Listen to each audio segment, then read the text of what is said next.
with another podcast. This time we are with Dr. Joanne Smith, who is an Associate Teaching Professor and the Divisional Lead in Health and Society at the University of Bolton. How are you today? Hi, yeah, Lyndsey, I'm good, thank you. Nice to meet you this morning. Oh yes, meeting via Zoom. This is the way we meet now, isn't it? Yes, it is. Yeah, the new normal. So hopefully someday we'll be able to actually be in the same location and be able to say hello. Yeah, that'd be good. Thank you so much for coming to talk to me today. As you know, I am speaking to different academics about their educational journey, and today is your opportunity to talk to me. So what I want to start with is just asking the basic question is, how has education been for you going back to when you were sort of in high school? How did you find it? Okay, so I went to, I'm from Bolton, I've always lived in Bolton, and I went to Haywood School, which is now Esser Academy, which is, I still live quite near to.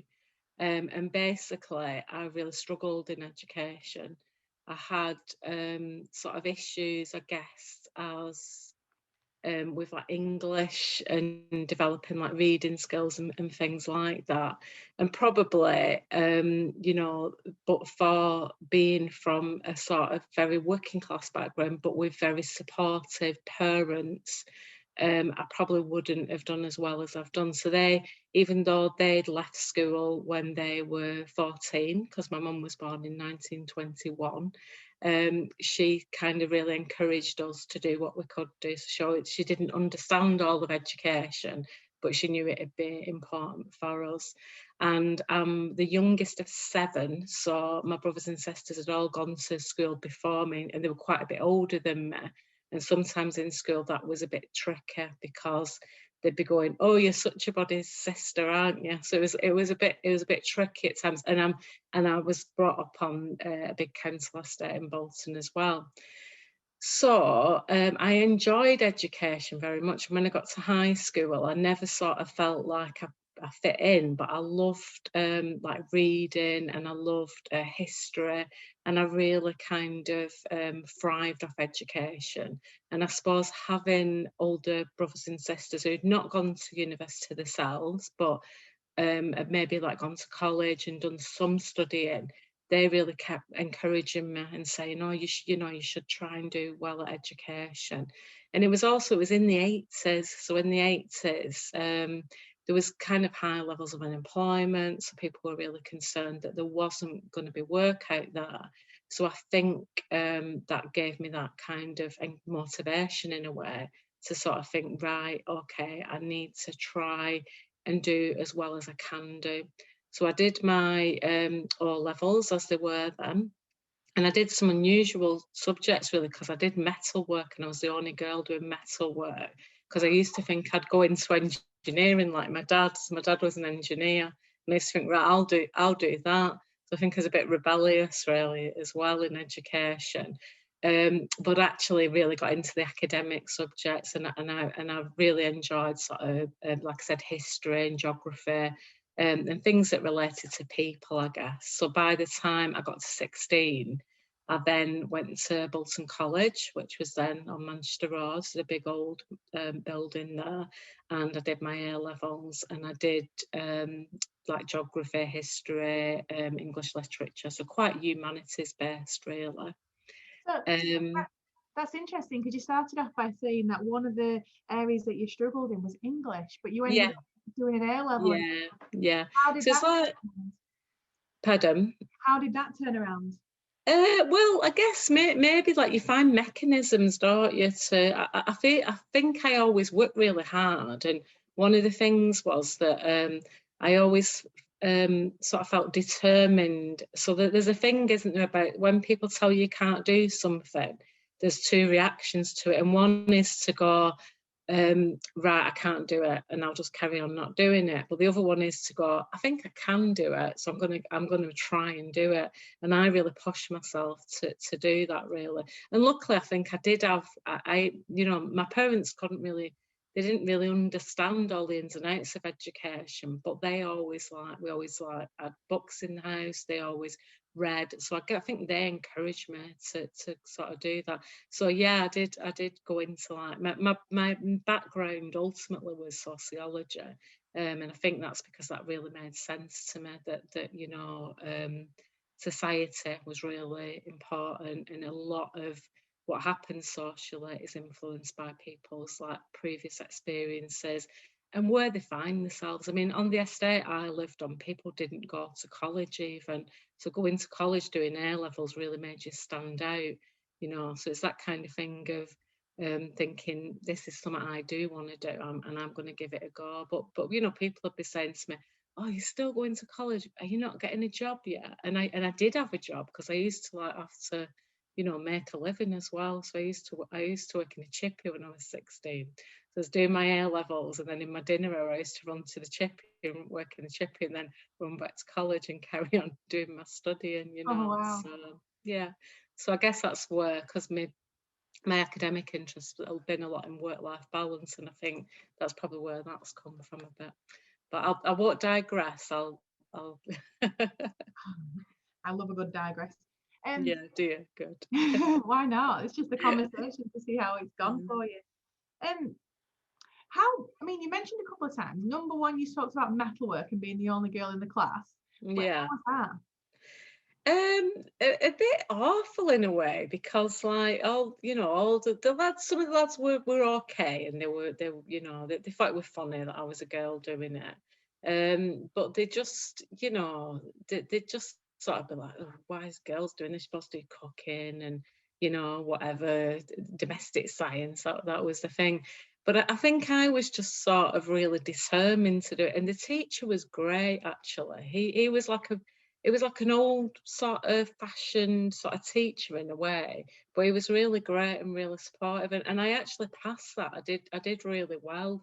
And I, you know, and I don't do any of them things anymore, but I learned how to like use a lathe and and a drill and all sorts of stuff. And we had to like make tools and that, and it was, I really enjoyed it. But what I was really good at was, I also did technical drawing, and I was really good at doing the drawing. So I shouldn't say that, should you? But I really enjoyed the drawing. So I that? really thought I was going to be an engineer, but obviously then we did a visit, and we went to an engineering works, which was Wadsworth's, which is just in Bolton. And you know, and when I went, and I just kind of looked around, and I can remember walking around with these lads and like looking, and I was thinking, oh, I don't think I'm going to be right doing this really, because it was very male environment. But also I think I'd discovered that I loved all the academic things of you know, that I'd gone more down that. I don't know if I was being a bit rebellious, if I'm honest, but you know. What, by taking metalwork, you were being rebellious? Yeah, I think so. At that time, I mean, that was in like whatever, 1983. It's a long time ago. I think, you know, girls now can do like lots of different things, and you know, my own daughters have done all different kinds of things. But I think at that point it was a bit like, well, not really. You can't really do that, you know. And my dad used to help me and advise me. So I'd be saying, "Oh, I'm doing this," and he'd go, "Right, okay, so what you need to do is," so you know, he must have been quite inspiring to me in a way, even though when I think about my whole career, I always think of that my mum was the one who'd sort of give me inspiration about how to sort of manage your time. And you know, she was obviously you know, she had 7 children, and you know, did a really worked really hard. They both did, you know. But yeah. That's certainly a lot of children to manage. Wow, 7 children. Yeah, the youngest of 7, yeah. Wow. And then you've also mentioned that when you went to college, it was kind of no, well, it wasn't the norm at all. So you've sort of stepped out of the norm Yeah, for work, and then you've done the same with college. What do you yeah. think has given you the strength to do that? I think my family, even though they didn't go. My oldest brother went sixth form, but he was the only one out of our siblings who went sixth form, until my sister, who's near my age, who's also teaches now, but she didn't go to university. She did health and social care as a qualification at college. I think they were they were a bit different than other people, really. And one of the things is we've got a disabled brother who's quite profoundly disabled, really. And I think that's why I found myself in working in health and social care. But I think they got quite a lot of I think they got sort of called and sort of like kind of picked on a bit, because, you know, there was like lots of supportive people around, and it was a good community in one way. But also, I think other children were quite mean to them. But again, the reaction to that was that they were very kind of tough and single-minded. So they were a bit different than other people, but they were actually okay with that, you know. That so they'd sort of give you that that strength, really, to do something different, and they'd go, and obviously my sister, who's quite near to me in age, she had done her A levels when she left school, but she did her care and her A levels at the same time, but she didn't do that well with them. She won't mind me saying that, because she later went back and did a degree at Bolton, but like after I did my degree, and she's 10 years older than me. So yeah, so I think there was like it's that kind of environment, isn't it, of being with people who are going, well, people tell you can't do it, but just have a go at it and try it. And again, my mum and dad were really supportive. They kept saying, well, you know, you need to get an education because there's no jobs, and the best way that you'll carry on and just see what you do. So they kind of support me every stage of the way, really. So yeah, but then when you're living on an estate with people, sometimes I'm not, you know, I just got on with what I was doing, really. But some people would be a bit like, why are you doing that? You know, you can go and do this instead. And I think that's what, you know, my teaching's been a lot around widening participation, and I work with a lot of students who I recognise as being disadvantaged. And I used to teach in access before I came to Bolton. And I think that's what inspires me to do it, really. So it's where people are, you know, maybe think, oh, education's not for me. But education's been amazing for me. It's given me so much that I can't even measure. You know, it's just, and it's not just about, you know, I mean, I've got a really great job at the uni. I really enjoy my work. I enjoy who I work with. But it's not just that. It's how you get to think about things and how it opens doors in your mind, really. You know. Yeah, I couldn't agree more. It certainly gives you a different pathway, doesn't it? And just Yeah, I think it's so so. important. And it's so important for everybody to recognise that, you know, you can progress into education. This is really what these podcasts are about, is Yeah. highlighting that, you know, there is no one way into education. There's no No, not one. at all. I didn't do particularly well in school. I was not interested. I totally disengaged. And then, you know, years later, I've gone back to it, and now I'm completing a PhD. And That's great. never would have thought I would ever do that or be able to do that. And you know, I think I definitely had a view that everybody was sort of excelled in high school, did amazing in A levels, went to do a degree, and boom, they're an academic. And Yeah, yeah, it's just not that way. yeah. It is for a lot of people, but thankfully there's other pathways too. Yeah, no, and I think that's really important. And you know, we see people who come into the university and they're a bit apprehensive about it, and they think this might not be for me. And what we were saying before about imposter syndrome, you know, they feel like an imposter. And I think, you know, to open that up to them and show them what they can do is just like so amazing, you know. And not see the work that I've been doing and the work that I did for my PhD really is about not just the impact on the individual, but then the impact on the family. So I think that's really critical, because if somebody is educated, and you know, I work with a lot of women because it's in health and social care, and they come in and then they're role models for their children, and their children are looking at them thinking, I can do that as well. So it's a change, it's a real change in opportunities for people, but not just on an individual level.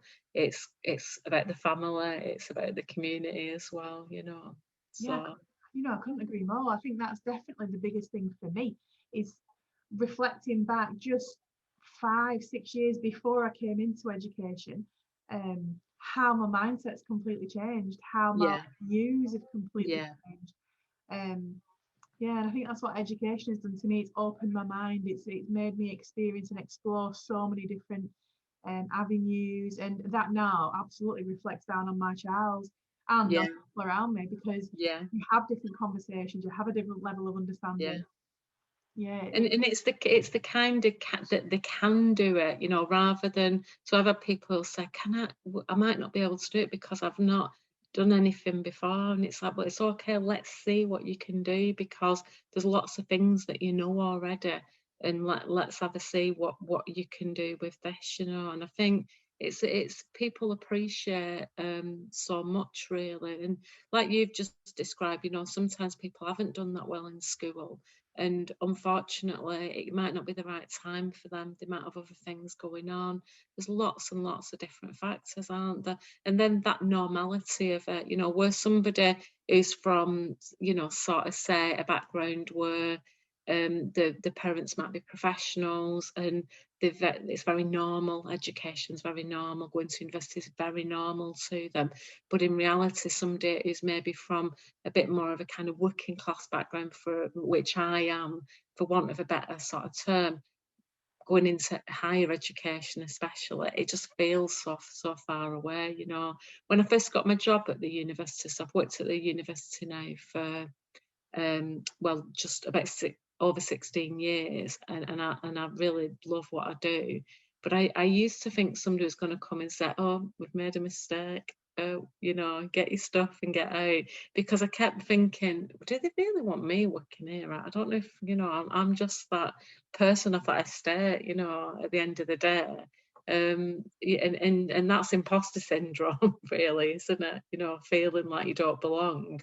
But luckily, the good thing about Bolton is that it's very kind of grounded and part of the community. So you meet people, and it makes you feel a sense of belonging. And I think that's what we pass on to our students, really, as well. I couldn't agree more. I think that's one of the things that drew me to Bolton from the very first time I visited. I actually had other universities to visit, and I just didn't. I visited Bolton and loved it and stayed. Yeah, And you just get the sense that you can talk to anybody. Your voice matters.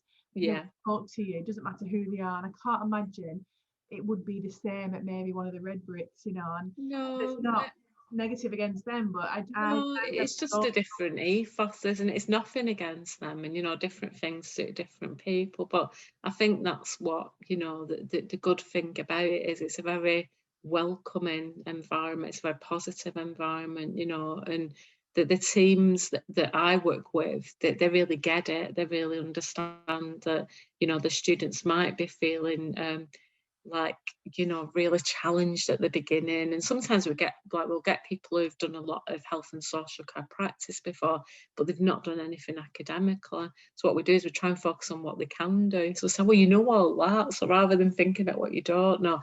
And I think that's the kind of Bolton way, if you like. We've got a really positive ethos, and that's what I love about it. Yeah. Okay, so we've talked a bit about your A-levels. So from doing your A-levels, Yeah. how did you come to the decision of what you're going to do next? What happened?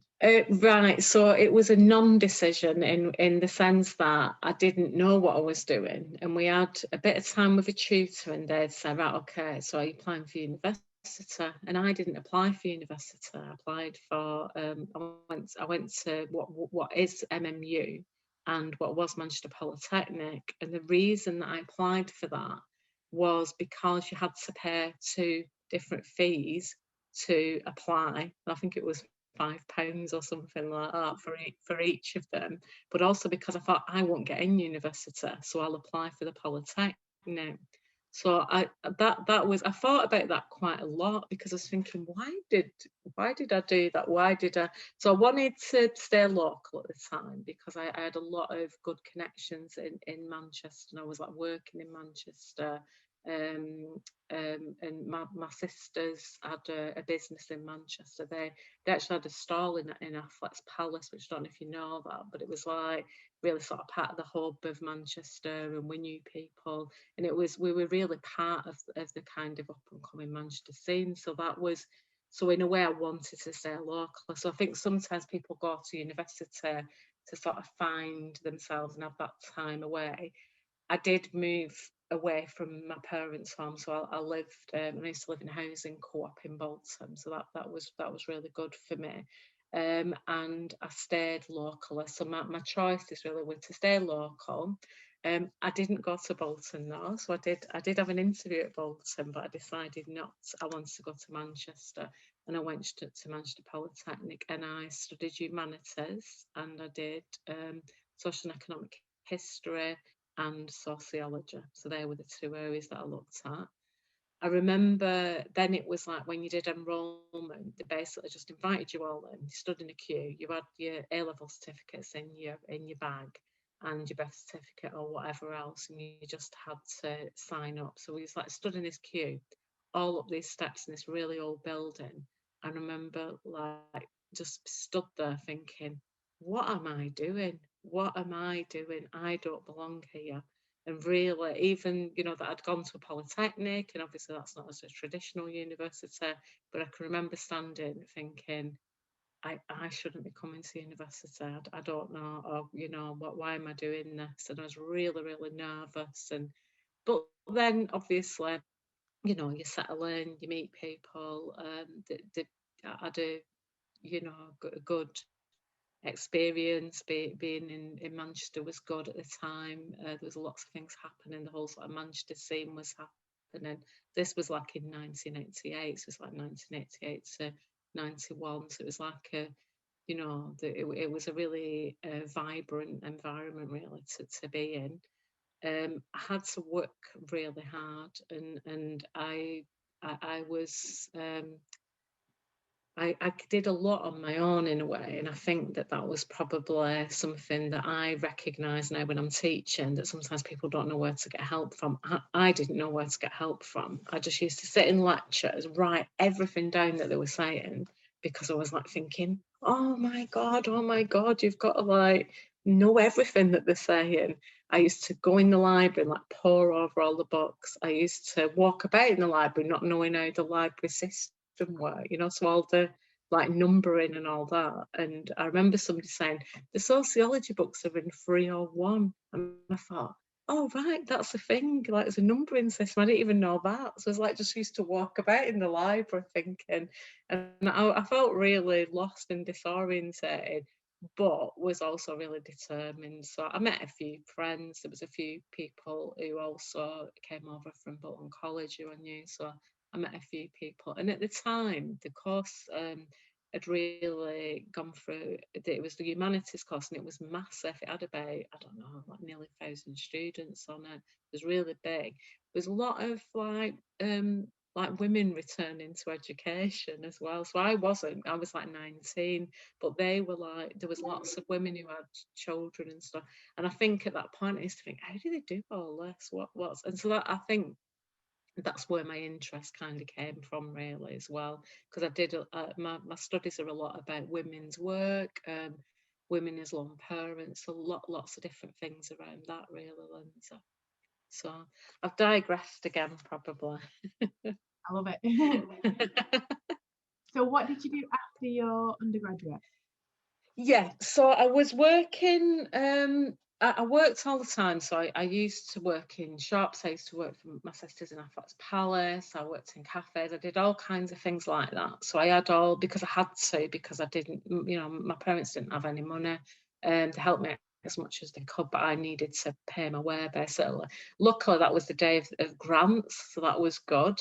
Student loans didn't exist at that point, so I did get, I got something to live on. I worked as a play worker in the summer, and that was just a friend who said to me, oh, I think you'd really enjoy doing this. And I did actually, it was great. And people used to go off doing a gap year, and I used to go and work in Bolton on the parks with groups of children. So we did all that, and it was good. But I think that kind of got me a little bit working with the council, so which was a good thing. And one of my friends at the time, was working with adults with learning disabilities in the community. And because she knew I had a disabled brother, and obviously spent a lot of my life sort of, being with people with disabilities and all that kind of thing. She said, why do you not apply for this job? And this is the thing about how people get the jobs, because now you think you've got to go to careers, you've got to do this, you've got to do that. I feel like I kind of fell into all the first bit of what I was doing.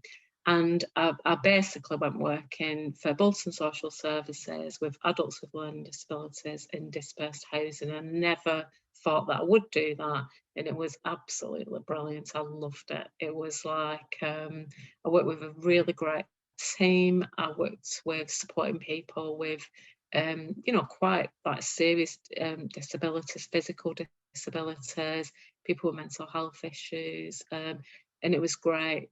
But I also missed education, so I started doing a part-time master's alongside that at Salford, and I did that. My master's is in sociology, yeah. So I did it part-time, so it was like a module. It took me about 3 years to do it, and I did a module the term or something like that. And again, lots of things around my master's that I've focused on, like social class, women's experience of work, I think my main dissertation was around like lone parents, because so looking at like policy around that at the time. But I knew from being at college that I wanted to teach, and that was the thing. And when I finished my degree, I actually applied to do teacher training, but at the time you couldn't do teacher training until you was 24 for working in a college. So I knew I wanted to teach, but I knew I wanted to teach in a college. And that was because when I was at college, I had some really inspiring, hard-working lecturers, and they really made me think, that's what I want to do. I want to do that, not really knowing what that comprised of, if I'm honest with you. So it's like a bit, looking back, I probably was a bit naive. I think I used to think they come and teach the class, and then they just go in there and have a cup of coffee, and that's what they do. So I said that to somebody once, and they were a bit offended by it, but I thought, it's like, it looks like a really good job. I think I'll do that. So I was working with social services, but really my goal was that I was going to be teaching. And so I left my job. I did that for 3 years full time, and then I left and I came to Bolton, and I did my teacher training at Bolton. So that was in 94, 95. So I did that. So for a bit, I was doing my master's and my PGCE, and I was working for social services. They were like the 3 things that I did. But my life's been like that. I've always done like lots of different things at the same time. So was that difficult, juggling 3 kind of I don't know, really. I guess, yeah, it should be. But I think at the time I was only in my 20s, and I felt like I had loads of energy. I used to just like run from one thing to another, and and still had like a really good social life, and went out and did lots of different things as well. So, but yeah, it was a a really I guess the thing that I should say is that when I was working at social services, I really enjoyed it, and I did work with a great team, and it's really helped me in my career working, because I've worked in health and social care, and that's really where my experience has come from. But I did know that I wanted to do teaching, and I think that it was a big step to go and do it, and it was I'd never taught a class in my life before, and actually, sometimes when I was at college, I used to be really nervous, and I think people who went to college with me who know me still now, so I can't imagine you teaching, because you used to be so nervous. So that was a real like journey to challenge myself. But I used to think, I'll do it. I can do it. I just got to make myself do it, But yeah, I worked really. I always did lots of different things at the same time, really. What was your first teaching job after you qualified? Yes. So I did the PGCE, and I did my teaching practice at Knowsley College, which was over in Kirby, and that was really great. I enjoyed that. I had to travel over, so I used to, like, just go and travel down. I did that, really like that. And then I went to Spain. I did this thing where I thought, oh, I'm sick of this now. I'm going to go to Spain for a bit. And I thought, I'll just get a job when I come back. But then not really realising that it's actually quite hard to get a teaching job. And and then applied for loads and loads of jobs. And I always say to students, when you're applying for jobs, you just got to do it. You're at that sort of stage, really. And I think me going into teaching actually coincided with me also having a family. So I've got 2 daughters who are in their 20s now. So I did quite a bit of part-time work at the beginning. My first teaching role was at Bolton College, so that was really strange. Sort of going back, and there were still people there who taught me, and I came, into teaching. Then I used to do sort of part-time work there, if you like, so heavily paid. But I was really grateful of it to get my sort of foot on the ladder. But actually coincided with me also taking maternity leave, so it was quite bitter for the first bit. And I always say that to students, if you get offered like little opportunities, like a few hours teaching here and there, just take it, because that'll get your foot on the ladder. And then subsequently was at home with my babies, basically, because my Ruby was a toddler, and then Elsie was like just a baby, basically. And then I got a phone call saying somebody's just given me your name, and they said that you'd be really good for doing this teaching at this. And right to this day, I always think, thank you to that person. And I did some teaching then at Salford College. So I was at Salford College for about 5 years. I went in doing VHT. I then kind of built up that and ended up with like a 0.8 role there, which suited me really well. But then began to work with Bolton on some projects. So when the job came up at Bolton, the job came up with the foundation degree in health and social care. So like I said, I've been at Bolton over 16 years.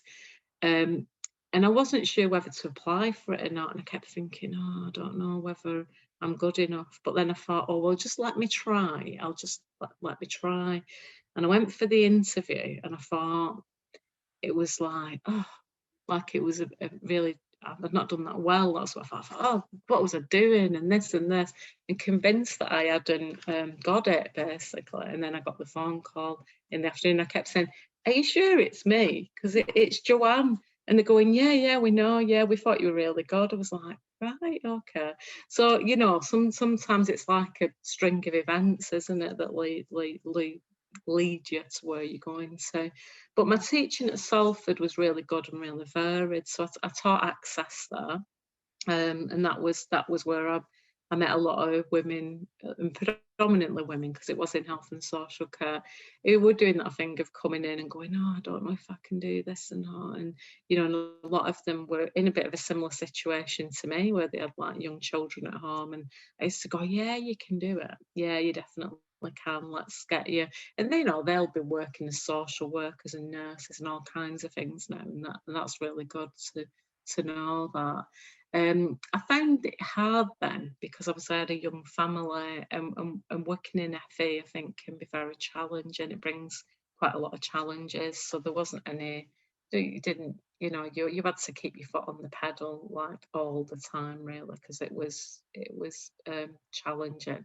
But I loved it, and it really gave me, it consolidated everything really that I'd done. And I got involved in foundation degrees when I was at Salford, and I also taught on HNDs and HNCs. So I was lucky in a way, but I did also work really hard. So they knew that if they gave me something to do, I'd just get on with it, and I wouldn't, if they said, oh, we need a class covering, I'd just go, I'll do it, be all right. I'd just go in, and I found that, there were a lot of people there who they really wanted to make a difference in health and social care as well. So the people I work with, the students, they really wanted to do something good, and that really inspired me, really. So Now, I do feel like we've skipped over something here, because you told me at the beginning how you sort of stayed local to Manchester because you were part of sort of the Manchester scene, and it was very part of it. And then you just went to yeah. Spain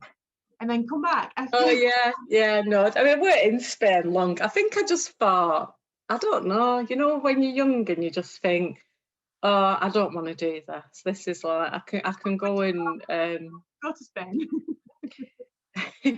what it was. So my sisters had this stall, and what they used to do is they used to do hair braiding. So this is one of the things that you do the hair braids. Yeah. So my sister taught me how to do it. So I thought, oh, I'll just go to Spain and do that. And I don't need to do teaching, and just you just do that. You get some euros, you get, and I think I was kind of like I don't know, like thinking I don't want to do all this Life. like Adulting. yeah, but I wasn't there that long, and I just ended up coming back. But I think what I'd done was I'd just kind of missed this crucial bit of applying for jobs, basically. So everybody else was going, oh right, we've got to apply for jobs, because we want to get a job in education. And I was a bit like, oh God, I think I was just weary with it, because I'd done, I have been working all along and doing all that. I mean, I guess I was lucky because I did always have like working for social services to fall back on. So, I did bank work for them and stuff like that. So the Spain bit was just like a little blip, really, in the middle of, sort of. Yeah, but was it a blip? What was actually, when you look back, was it a blip or was it needed? Because look at where you are and look at your journey since. Has it really? Yeah, maybe. I don't think it did. I don't think it was a main contributing factor, except in me going, oh right, everybody I went to uni with's now got a job teaching, and I haven't, because I'm going to Spain. I've just been. I think it was my attempt to drop out, and then in reality I thought, oh right, or have a gap year. But it ended up just, not really materialising to that. It was like you're back, you're back, and you need to do what you're doing, basically. And I think I've always worked, and I've always sort of loved education, and I think that in reality I sometimes think, oh, I really could do with like just taking like time out and doing this and doing that. But then I always find myself just getting drawn back into, actually I really, so the thing with the masters, when I finished my degree, a few people said I might do a master's, and I thought, oh, I don't think I can do a master's. And then just after a couple of months I was thinking, oh, I really need to be doing something, studying, because I'm really missing that, because it consumes your life, does it? I mean, you'll be like this when you do your PhD. They become such a massive thing in your life. So you come to the end of PhD and you think, oh, I better do some publications, or I better do this or do that, because you get really engrossed in it and enjoy it. So the Spain thing wasn't that was just the thing that stopped me having a more sort of linear role into my career, really. It meant I had to do all these like bits of scrambling about for different jobs, which in the end I was really grateful for, because it meant that I got to try lots of different things and meet lots of different academics, and that was actually really good. I did a bit of work for Manchester College at one point, lots of different things, really, but all predominantly local. And it does sound like I'm very local, as in I don't know the bigger picture, but I do, I still travel, and I do other things as well. But I like being where I am. I'm very settled, I'm very much a Boltonian, I guess. So I enjoy being here and being part of this, So it's a bit kind. So how have you ended up on the PhD? How did that come about?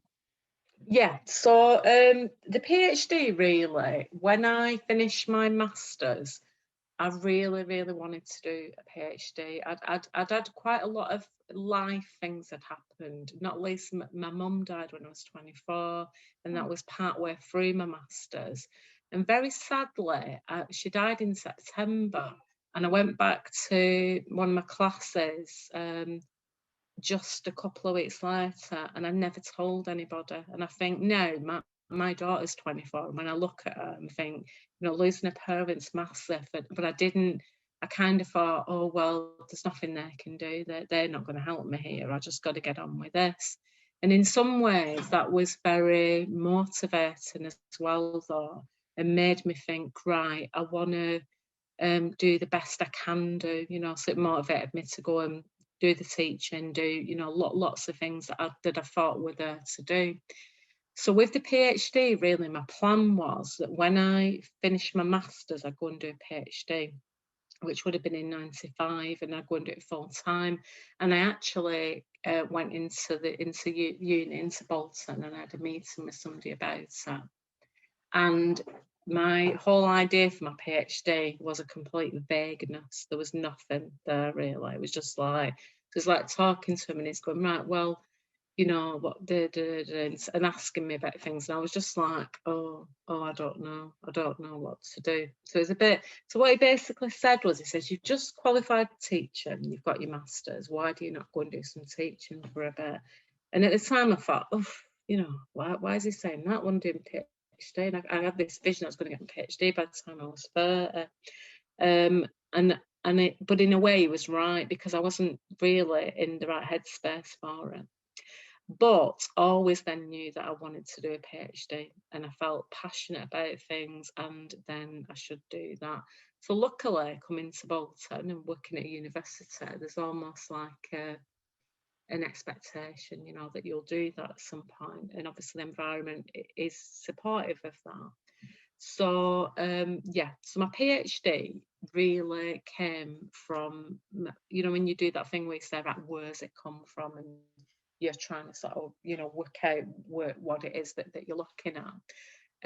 And what I noticed was, when I worked with foundation degree students, they're work-based learning students. So they were doing work in health and social care 4 days a week. They were doing a day in uni, and then they had loads of other things that they were doing. So they'd have like a family at home, they'd have all that. So the work-life balance thing was really, really tense. And I thought, we don't know about that, and we need to know about that, because, you know, people say, well, they need to manage their time better. And I'm going, I don't think they've got any time to manage. I think that's the problem. So, you know, so basically, coming working at the uni, observing the students, and, you know, again, predominantly women students. So I thought, that's what I want to look at. So I managed at the time to meet with one of the professors who's not at the university anymore. I had a really good chat, and basically she said, okay, go and write down a proposal, go and have a look at this, obviously. And that was the beginning of it, really. And it took me 10 years, which is a ridiculously long time. And it was part-time, obviously, and lots of things happened along the way. My career's, obviously, I've done lots of different roles at the university. My career's taken off. My family have kind of grown up alongside that. The PhD, I thought at times, was really, really frustrating. And, you know, the things I loved about it, I loved doing like the interviews and stuff. That was really great. I did focus groups. That was really great as well. And then 2 years ago, I finished it. I had times where I was off it for a bit because things were not quite going to plan.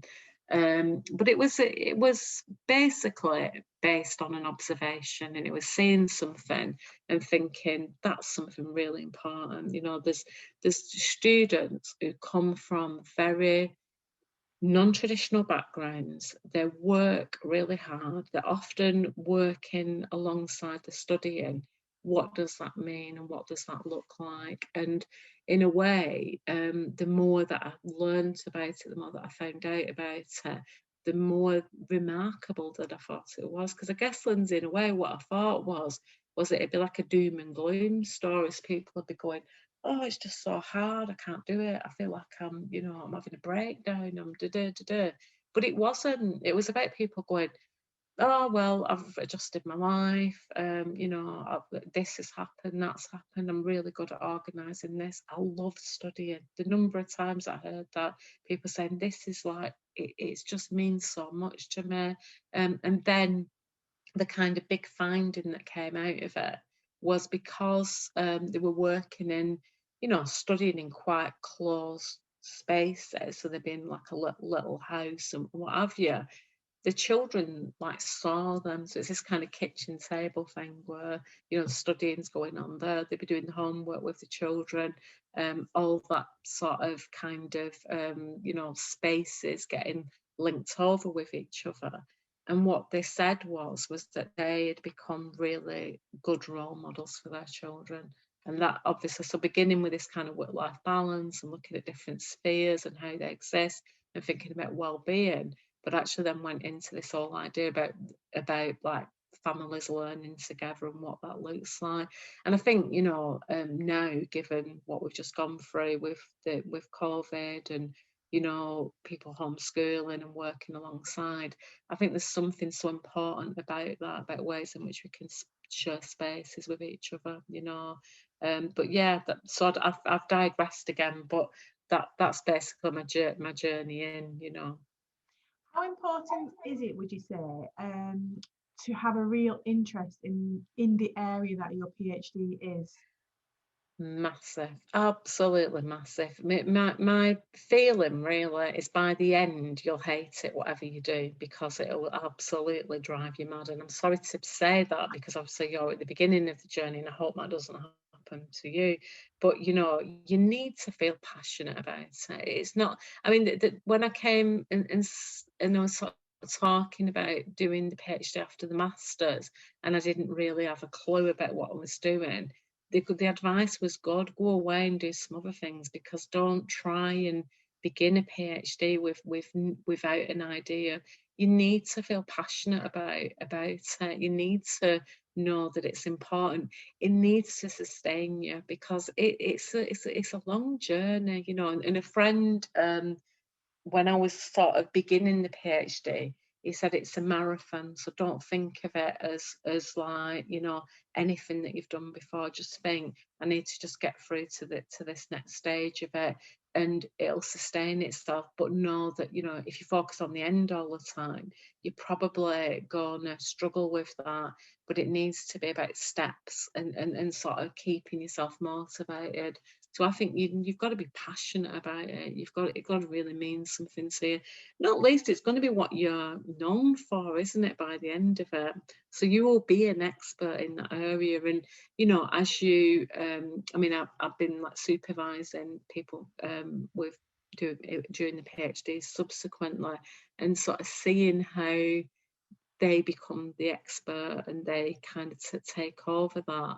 And that becomes a part of your identity, if you like. So your academic identity is associated with that subject and what you look at. So I think it's really important to get it right and begin with something that you really feel a lot about, What advice would you give to yourself looking back? Don't do it. No. No, that's not true.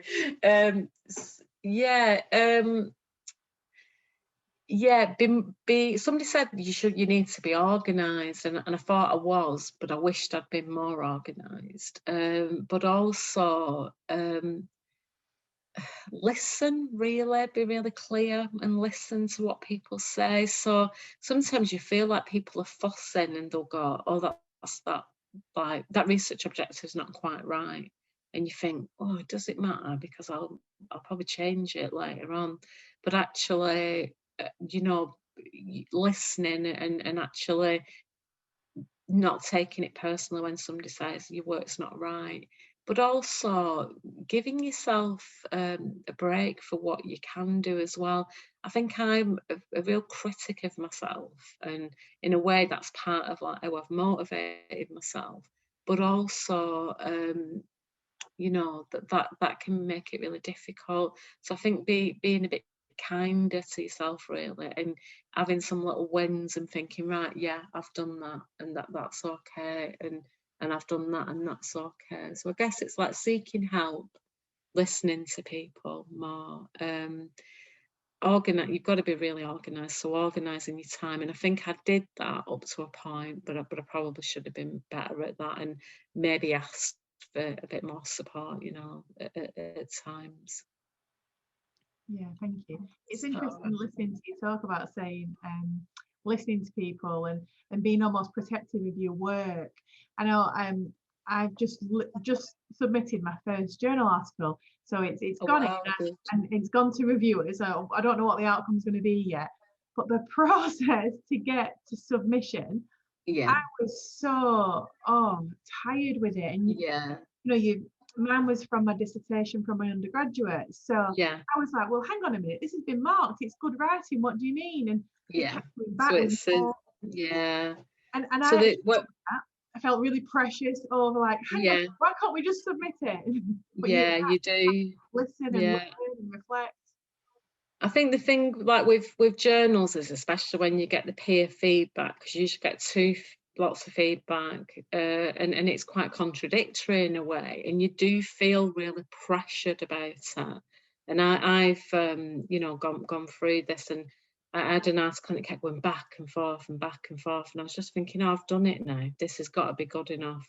And I'd read they'd asked me to do some reviewing. So I was like reviewing, thinking, well, this isn't that good.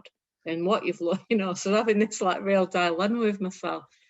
I'm still trying to get over that a little bit, Lyndsey, if I'm honest with you, because there is a little bit of me that is a bit rebellious, and I think, oh, well, that's what you think. And that's, but actually, I know that they're trying to help me. And there's things that they'll say. So my supervisors used to say, just be more precise in your writing, just do this, just do that. And I used to be like a bit, but actually you see the improvements with the articles, even though, like you said, it's already been marked, but it's for a different purpose, isn't it? So they want it for a different purpose. But I'm trying to get better at that and be more accepting of the fact that, think it's about development, and actually academic environments are about helping each other to develop, but I guess it is that it's back to that feeling like, are you good enough, and then it's almost like when somebody gives you feedback, it's like they're questioning whether you're good enough, and yeah, it's difficult. Yeah. I've not even got to the reviewer stage yet. This is just my supervisor sending it backwards and forwards. How am I going to feel when it gets to the next bit? Yeah. You've got to. I think you've got to sort of give yourself a bit of time with it. Your initial reaction will be like, oh, and then it's kind of going away and thinking about, okay, can I do this? And I suppose the other thing is it's for the journal. So it means you've got to make it fit, and when I teach the master's students, I say, when you're looking at journal articles, you're looking at something which is very dissected in a way, because it's got to fit in the journal. So it's how it kind of fits, So yeah, it's a difficult process, but I guess we've got to believe that. Yeah, we've got to believe that people want it to be as good as it can be, I think.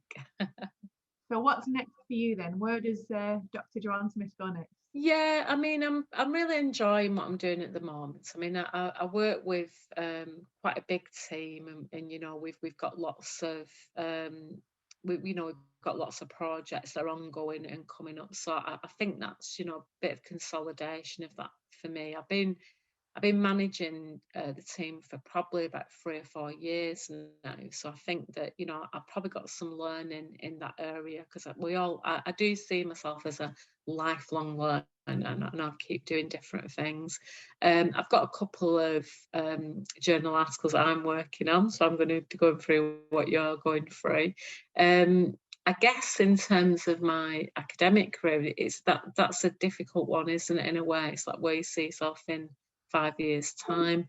I'd like to continue. I'd like to do some more research of my own and maybe work with other people to develop their research ideas. I've started to supervise now. I supervise a couple of PhDs. I think that'll be really, give me some more skills. And I would like our division to sort of start to get more of a research profile. So I think I'm hopefully going to be part of that.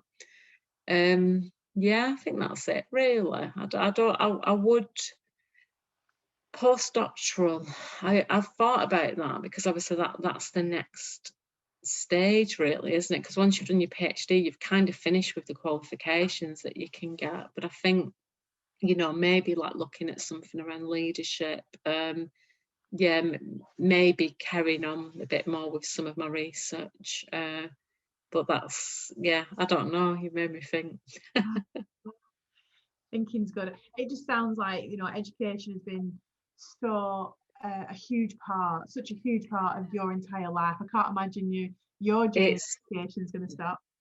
No, I don't think it will. And I think the great thing about teaching and working with the people that I work with is that I learn things every day from lots of different people. And I know that might sound like a cliche, but I truly believe that. I love being in a teaching environment, because when you teach people, you learn, you look for, you know, you look at new things. And I love to be part of that. And, you know, I hope that, you know, we can continue to do like the work around widening participation, giving more opportunities to people, just building up that kind of thing, really.